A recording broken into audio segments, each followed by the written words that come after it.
C'est toujours un plaisir de savoir que vous êtes tellement nombreux pour suivre ces journaux sur nos antennes. Messieurs, dames, bonsoir et bienvenue dans cette édition du journal. On va prendre le titre. C'est depuis le jeudi dernier que le candidat à sa propre réélection, Félix Tshisekedi, séjourne à Kindu dans la province du Maniema où il est arrivé au 5e jour de sa campagne électorale. Et les candidats Denis Mukwege, Théodore Ngoy et Martin Fayoulou déposent une plainte contre Denis Kadima, président de la CENI, pour faux dans la publication de nombre des électeurs, et Peter Kazadi, ministre de l'Intérieur et Affaires coutumières, pour atteinte aux droits garantis aux particuliers, corruption et abstention coupable. Madame, Messieurs, bienvenue encore une fois de plus. On va ouvrir cette session d'information avec celle dont j'ai annoncé dans le sommaire de cette édition. C'est depuis le jeudi dernier que le candidat à sa propre réélection, Félix Antoine Tshisekedi Tshilombo, séjourne à Kindu dans la province du Maniema où il est allé arriver au 5e jour de sa campagne électorale. Je vous prie de suivre ce reportage. Après les Congo central, cap sur le Kindu dans le Maniema où est arrivé les candidats à sa propre réélection, Félix Antoine Tshisekedi, au 5e jour de sa campagne électorale. Le candidat numéro 20 en pleine forme a été accueilli par son peuple dans une atmosphère festive malgré la pluie qui s'est abattue sur la ville. Le candidat numéro 20 en pleine forme a été accueilli par son peuple dans une atmosphère festive malgré la pluie qui s'est abattue sur la ville. Du haut de la tribune centrale de Kindu, sur le boulevard Lumumba, une première pour le candidat président Félix Tshisekedi défouler ses pieds à Kindu. Répondant à la préoccupation liée à la dépréciation du franc congolais face au dollar, le candidat numéro 20 a rassuré qu'il y a un travail en cours à ces sujets entre le gouvernement et la Banque centrale du Congo avant enfin de lancer un appel à l'unité nationale. Devant une foule criant que sa réélection, Tshisekedi passe à la vitesse supérieure. Est-ce que le 20 décembre, la Courti Gotia voté dans la ville nord? Est-ce que le numéro nous vont voter? Numéro Nini? Numéro Nini? Donc, vous vont voter numéro 20 dans le code. Ils disent à témoin, ils disent à témoin, on dit je témoin.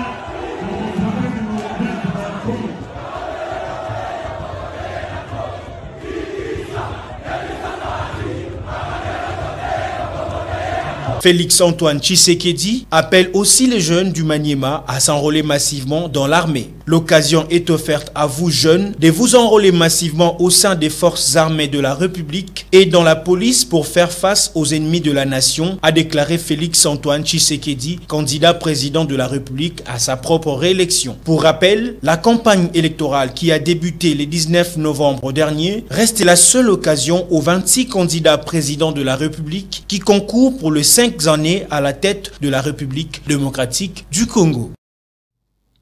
Et à au moins un mois de la campagne de la présidentielle, les différents candidats poursuivent leur campagne électorale. De son côté, le leader du parti politique Ensemble pour la République, Moïse Katumbi, était aussi hier jeudi à Goma, dans le Nord Kivu, accompagné d'autres candidats qui se sont désistés en sa faveur. Suivez encore ce reportage. Étape décisive de sa tournée électorale, le candidat des peuples meurtris, le président Moïse Katumbi, ne pouvait que se rendre à Goma, au Nord Kivu, cette partie martyre du Grand Congo. Et c'est là qu'il s'est posé ce jeudi 23 novembre 2023 avec dans sa suite ses alliés. Comme à chaque fois qu'il s'y est rendu, Goma a tenu ses promesses avec des grandes foules de la population qui lui ont offert un très chaleureux accueil.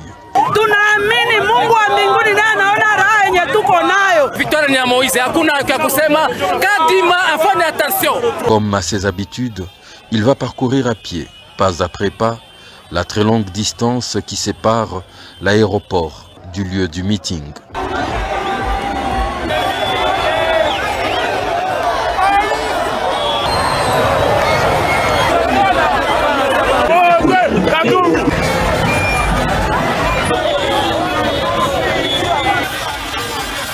Mérité. un stade à fiat vibre, tenu en haleine par ce puissant discours dont ce peuple meurtri avait grandement besoin, après une litanie de promesses non tenues.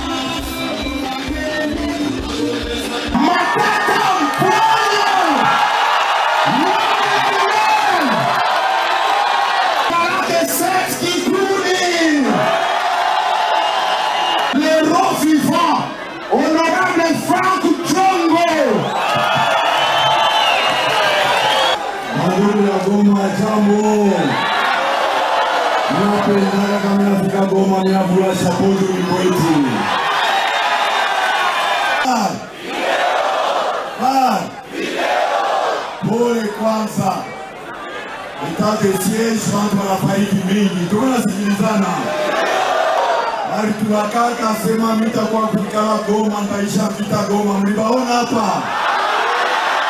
Mlibaona hapa? Mimi niko mtu wa maction.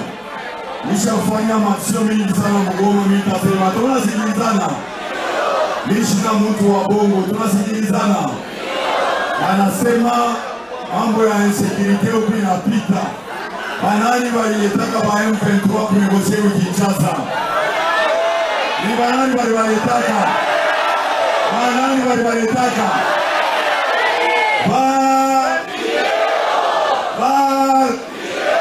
Ese ni Katumbi aliwaleta. Ile mambo tutaimaliza, ni mambo kiloko. Pima uyambe. Tunasikilizana. Sisi wanaume watoto wa Goma tutaimaliza. Haitakawia. Jambo lenu. Nitakuwa vikana hapa ni Goma. Nisha kununua nyumba hapa Goma. Tunasikilizana. Nisitekala nyumba ya leta. Tunasikilizana. Na sitabeba hata saleri yangu siku moja. Jambo lenu. Paka Nord Kivu, Ituri, kwe libere. Tunasikilizana. Tunakatana hata 1 cm yetu kwenda kwa shingine. Tunasikilizana. Walianza kujalia mambo ya M23, mambo depuis zamani. Ese washapata solution. Mimi nakuja kupata solution. Tunasikilizana. Mambo yangu unapika tunapika. Tunasikilizana. Tunabamba, haina mbele. Aletaka ntumasukoi kwa mingi isa combien. Choma avion ile. Nitaleta ma M16 hapa. Tunasikilizana. Chambeni. Tutaleta ma M16. Haina mbele.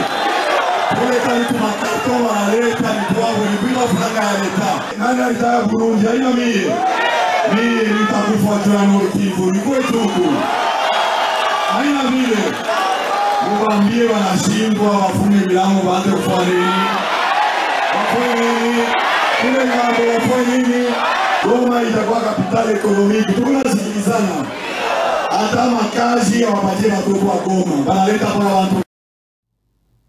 Et après son ralliement à Moïse Katumbi pour une candidature commune de l'élection présidentielle qui sera organisée dans moins de 45 jours plus tôt en République démocratique du Congo, cette Kikouni exalte la grande expérience en management de Moïse Katumbi. Suivez donc cette Kikouni dans cet extrait. Je me suis simplement rendu compte que, en disant cela, peut-être que je voyais l'avenir, parce qu'aujourd'hui je suis capable de dire que ensemble il y a une piste. Voilà. Merci. Pour les jeunes, pour la jeunesse, parce qu'il faudra rappeler ici aussi que vous êtes entrepreneur, vous êtes en politique, vous avez levé un choix. Qu'est-ce que vous pouvez dire à tous les jeunes qui vous suivent maintenant?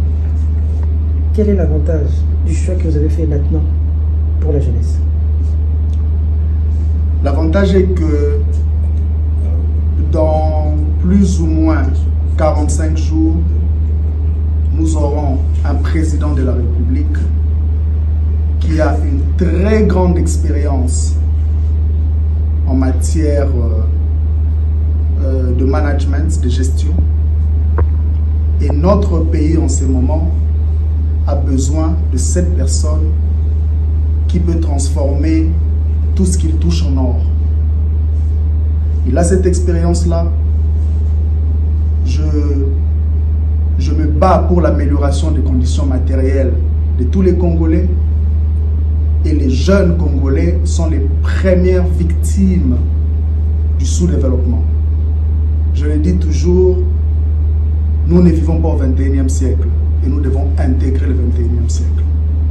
C'est un combat et nous avons besoin de quelqu'un qui a ses capacités.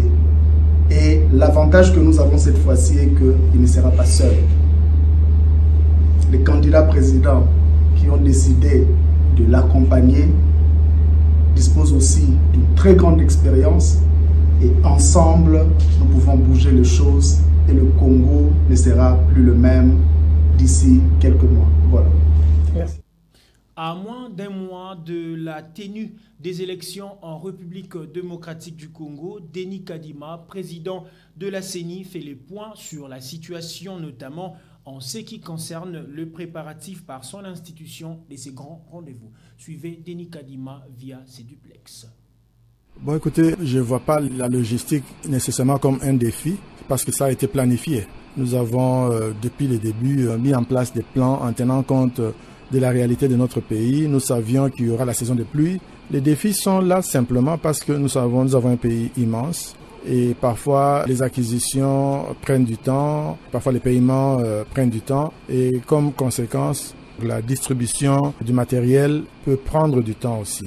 Nous avions bien voulu prendre les bateaux et recevoir le matériel à temps, mais il nous arrive parfois et souvent de plus en plus et presque exclusivement à ne prendre que des avions. Et cela vient avec un coût. Mais sinon, le travail est fait, la logistique, elle suit. On n'est pas désespéré, mais c'est un processus électoral. Comme je l'ai dit, les infrastructures ne nous permettent pas toujours de circuler facilement, de distribuer les équipements et le matériel facilement. Mais nous avons encore 4 semaines. D'ici là, je suis persuadé que tout sera en ordre. L'essentiel du matériel est soit là, soit en route. Il y a quelques effets qui ne pouvaient pas être produits avant. Maintenant que nous avons fini tout ce qui est réception des candidatures, nous avons sorti toutes les listes définitives. C'est maintenant qu'une autre partie de notre travail sera amorcée. Et tout cela, il faut le faire en tenant compte des délais qui sont les nôtres. Bon, il y a une combinaison d'approches. Nous avons un plan pour tout le pays, mais là où MONUSCO est bien représenté, comme à Ituri, Nord Kivu et Sud Kivu, nous collaborons, ils vont nous assister dans ces coins-là. Dans le reste du pays, nous nous prenons en charge. Donc il y a une relation de collaboration avec la MONUSCO, comme nous l'avions fait du reste durant l'enrôlement des électeurs.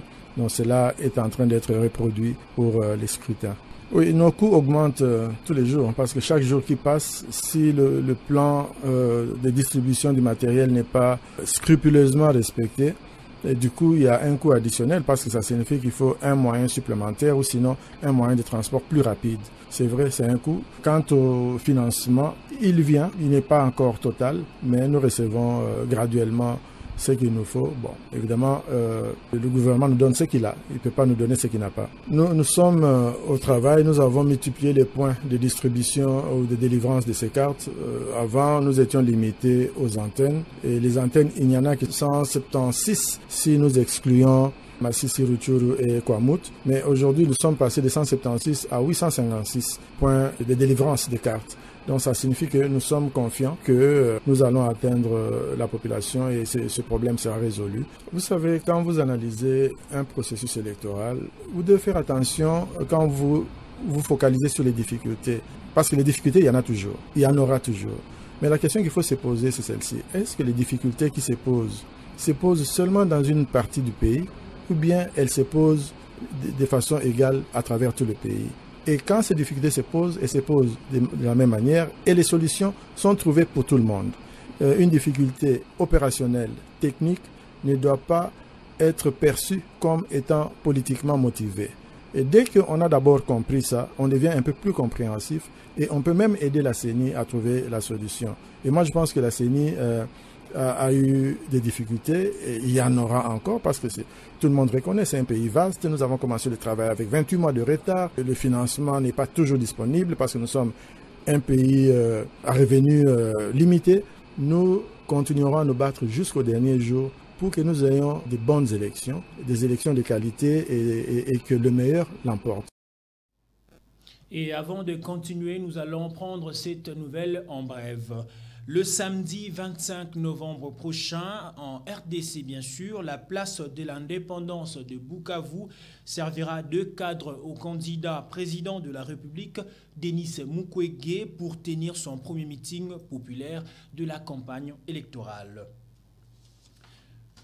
On va poursuivre cette session d'information avec cette information que j'avais aussi annoncée dans le sommaire de cette édition. Les candidats Denis Mukwege, Théodore Ngoy et Martin Fayoulou déposent une plainte contre Denis Kadima, président de la CENI, pour faute dans sa publication de nombre des électeurs, et Peter Kazadi, ministre de l'Intérieur et Affaires coutumières, pour atteinte aux droits garantis aux particuliers, corruption et abstention coupable. Suivez. Nous saisissons la Cour de cassation à charge de M. Kadima en sa qualité de président de la CENI et à charge de M. Peter Kazadi en sa qualité de vice-premier ministre, ministre de l'Intérieur. Les deux sont coupables d'abstention coupable. Kadima, en plus des abstentions coupables, a commis, avec les membres de son bureau, des faux à l'écriture. Il est susceptible aussi d'être poursuivi pour atteinte aux droits garantis aux particuliers, mais aussi il peut être poursuivi pour d'autres faits qui sont repris dans notre plainte. Alors, en gros, nous disons que nous, candidats président de la République qui sommes là, et d'autres qui ont signé avec nous la décision dont nous allons mettre la copie, nous ne savons pas qui est notre électeur. Et juste après cette plainte contre Denis Kadima et Peter Kazadi, quelques politiques réagissent au micro des Dieudonné Mouzika et Judith Massengo. Regardez. Non, je ne sais pas. Leur accusation est fondée sur base de quoi? Et sur base de quel principe? Mais je note une chose, c'est que la justice doit être au service de la nation. On doit construire une justice réellement indépendante qui répondra de manière idoine aux soucis de la population s'il y en a. Si certains Congolais se sentent lésés, ils sont dans l'obligation d'aller à qui de droit. Et à qui de droit, c'est la justice. Pour nous, les Nouvelles Élan, nous pensons que si effectivement il y a un couac, que la justice fasse son travail et pour que le Congolais soit dans la quiétude.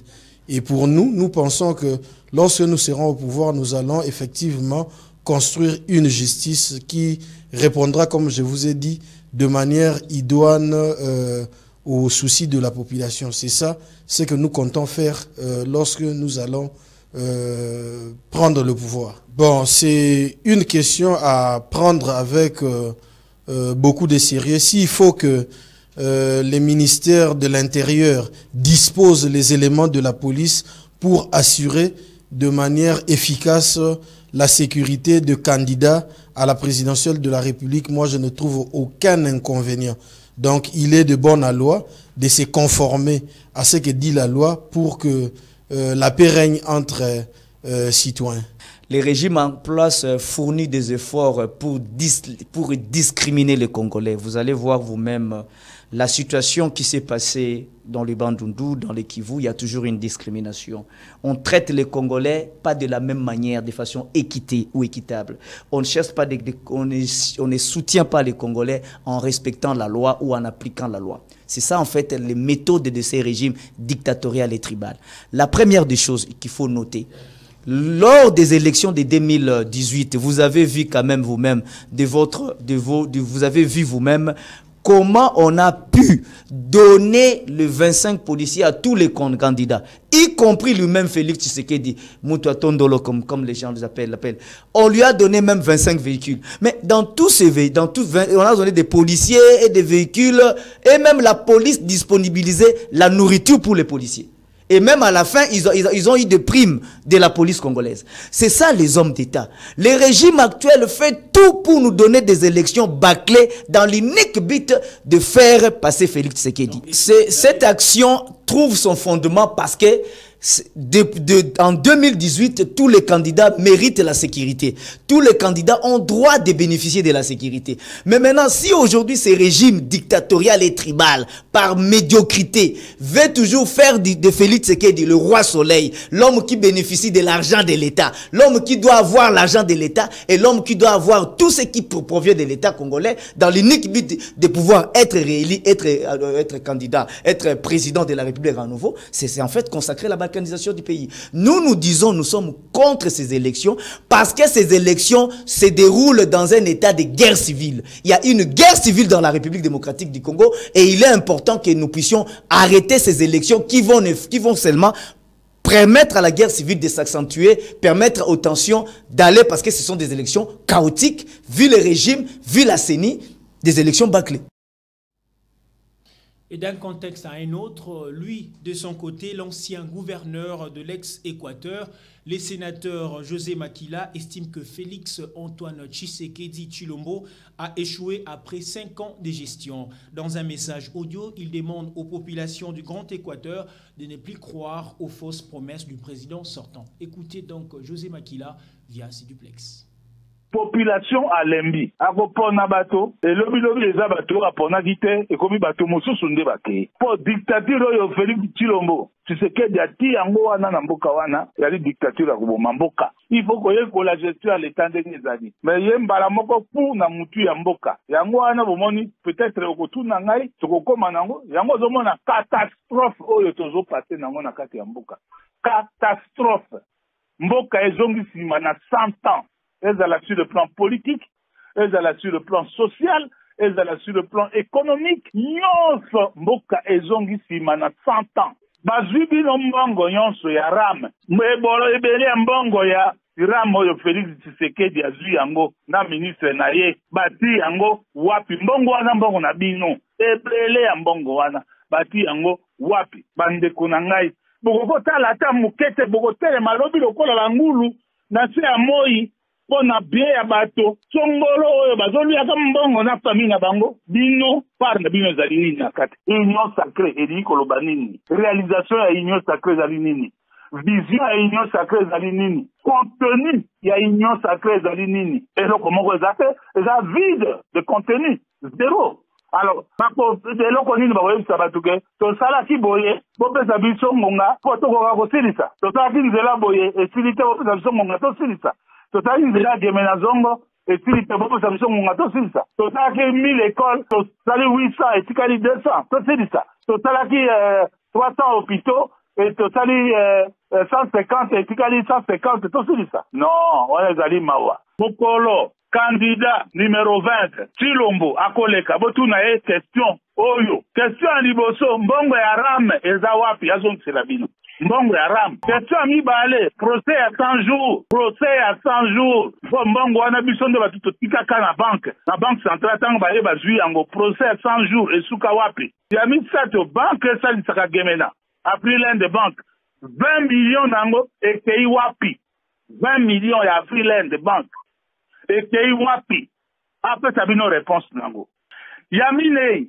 likambo tozolokaka na baminere kuna na Kolwezi na Lualaba oyo famille na ye yonso basopani kuna ezali minere ya Congo eza boni mutu atali mbula mitano aye kotala bino te lelo nde azoya po bopesa ye manda po asalelaki bino nini po bopesa ye manda boyoka ata soni te bato bozokena na kombo ya Félix Tshisekedi kuna boyoka ata soni te na nkele te eloko ngai nazoboya bazwa bandeko bo bataba batia bango singa na kingo mpona komema bango kokozela moto oyo asali mbula mitano aye ata kotala bino te azoya atala bino na ntango oyo aza na besoin ya manda estce d'abord azorespecte bino azorespecte bino botema wana yigba boke na aéroport kobinaka yigba lokola bazoba boye likambo nini oyo bandeko likambo nini oyo bokobinela moto oyo azame apesa bino considération aya ata mokolo moko kotala bino te pendant 5 ans ya mandat akoyebisa bino wi etumba ezalaki na este ezali soni parce que moto azwi pouvoir ezali moto tozalaki na bango na opposition. Et pour faute de paiement, la Régie des eaux se voit dans l'obligation de couper la fermeture d'eau à l'hôtel de ville de Kinshasa dans 24 heures. C'est au travers plutôt un avis de coupure adressé au gouvernement provincial de Kinshasa que la Régie des eaux demande au gouvernement Ngobila d'honorer ses engagements. Elias Lokeso nous en dit plus. La Régie des eaux lance un avis de coupure au gouvernement de la ville de Kinshasa. L'annonce a été faite hier, jeudi 23 novembre, au travers une correspondance adressée à l'hôtel de ville. Chers abonnés, sauf erreur ou omission de notre part au paiement intervenu entre-temps, votre compte en non livré arrêté en ce jour présente un débiteur qui s'élève à plus de 2 millions de francs congolais. Étant donné que ce délai réglementaire du paiement est largement dépassé, nous vous demandons de procéder au règlement de ces montants encore et payé dans un délai de 24 heures. Passé ces délais, la Régie des eaux sera dans la triste obligation de procéder, sans autre forme de préavis, à la suspension de la fourniture d'eau. La réouverture interviendra qu'après paiement intégral du montant repris ci-dessus, ainsi que de frais de réouverture, précise la correspondance. On va finir cette session d'information, mais avec cette brève de la culture. Ce 25 novembre à Paris se produira un événement qui marquera encore l'histoire de la culture congolaise. L'artiste Fally Ipupa va livrer un concert mémorable à Paris, la Défense Arena. Voilà, c'est par cette note de la culture que nous allons boucler complètement cette session d'information. Madame, Messieurs, mais vous qui nous avez pris en cours des diffusions, voici le principal titre à retenir. C'est depuis le jeudi dernier que le candidat à sa propre réélection, Félix Antoine Tshisekedi, séjourne à Kindu dans la province du Maniema, où il est allé arriver au 5e jour de sa candidature ou de sa campagne électorale. Et les candidats Denis Mukwege, Théodore Ngoy et Martin Fayulu déposent une plainte contre Denis Kadima, président de la CENI, pour faute dans la publication de nombre des électeurs, et Peter Kazadi, ministre de l'Intérieur et Affaires coutumières, pour atteinte aux droits garantis aux particuliers, corruption et abstention coupable. Voilà, c'en est fini, messieurs, dames, pour cette grande session d'information sur nos antennes. Vivez en paix, vivez heureux. Bon début de week-end, messieurs, dames, à toutes et à tous. Bonsoir.